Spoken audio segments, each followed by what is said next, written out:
Hi, this is Miss Fizone. This is Monday's Algebra 2 lesson, September 22nd, and we are factoring the difference of two perfect squares. Okay, so this is the third type of factoring. We have a 5 that we're going over. This is the third basic one. There's 3 basic ones, and now this is the third of those. All right, so let's do a quick review of multiplying binomials.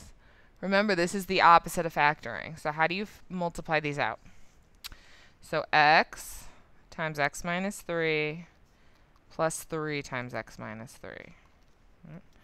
X squared minus 3x plus 3x minus 9. What happens here? Negative 3 plus 3 cancels out. So you're left with x squared minus 9. X squared minus 9 is the answer. So, look, what did the original look like? They're the same thing, 1 plus 1 minus. Those middle terms always cancel out when that happens. All right, so do the next one on your own without any help. Pause the video. X times x plus 7 minus 7 times x plus 7. Watch the negatives. X squared plus 7x minus 7x.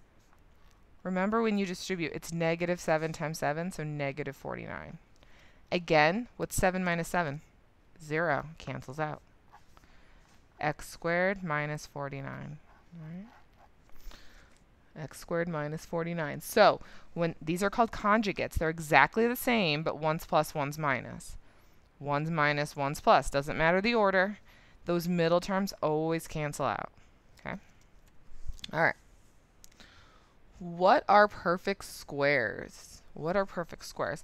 A perfect square is a number that is a product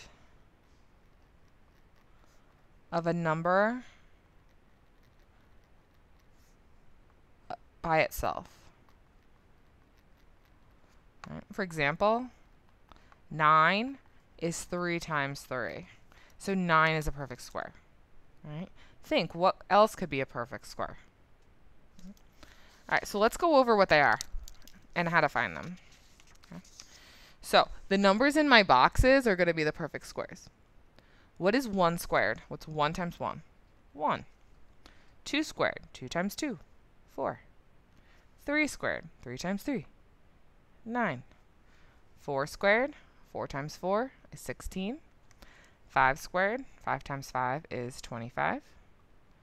6 squared? 6 times 6 is 36. 7 squared? 7 times 7 is 49. 8 squared? 8 times 8 is 64. 9 squared? 81. 10 squared? 100. 11 squared? 121. 12 squared? 144. 13 squared? 169. 14 squared? 196. I remember these because they're reverses of each other. All right, write them down if you don't know them. Now get a little harder ones. 15 squared? 225. 20 squared? What's 2 squared? 4. And then you have 2 zeros, so 400. 25 squared? 625. 30 squared? 900.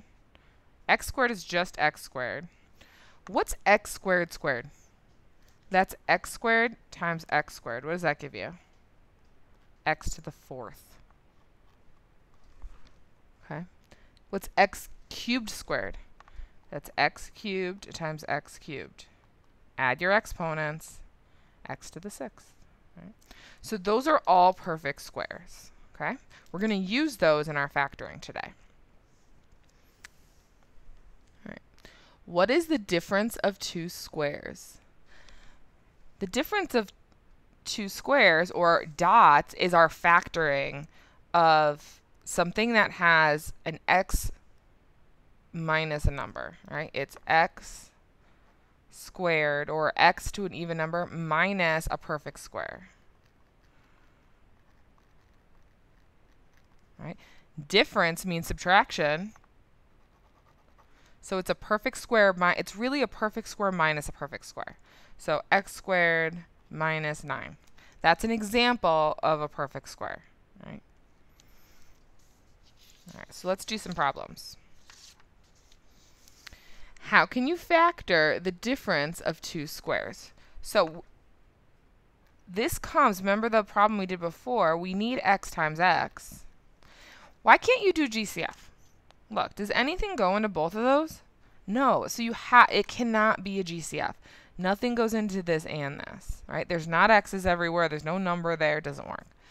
So x times x is x squared.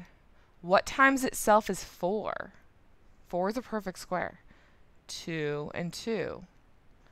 What should the signs be? Think to the multiplying problem from before. 1's plus, 1's minus. That's it.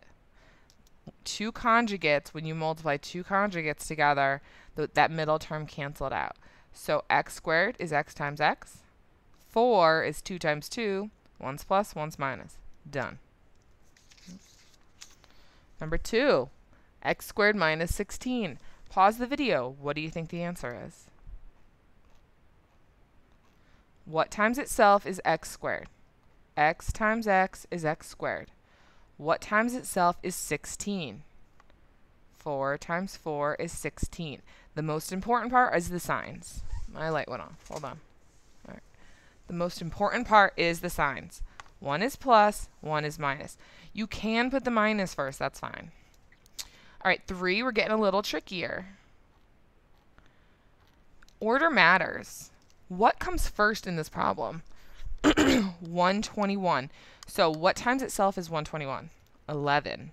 So 11 has to go first. If you put an x here and the 11 here, it's wrong. You're going to lose points. X times x is x squared.